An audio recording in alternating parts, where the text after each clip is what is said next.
अगर आप आज रिटायर हो जाएं तो क्या आपके पास इतने पैसे हैं कि आपकी रिटायरमेंट लाइफ आसानी से गुजर जाएगी? अगर आपका जवाब ना में है तो आपको ज़रूरत है स्टेट लाइफ के रिटायरमेंट प्लान की।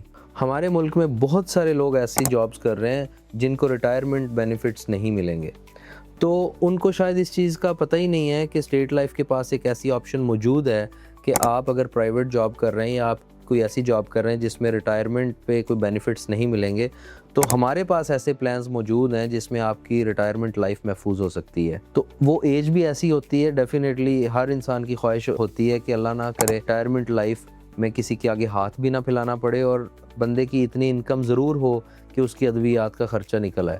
तो मैं समझता हूँ आपके लिए अगर कोई प्राइवेट जॉब्स करते हैं उनके लिए स्टेट लाइफ का पेंशन प्लान बेस्ट है। तो आज ही मेरा नंबर मिलाइए या फिर स्टेट लाइफ के किसी भी करीबी दफ्तर तशरीफ़ ले जाएं और अपनी रिटायरमेंट के लिए रिटायरमेंट प्लान लें। Thank you.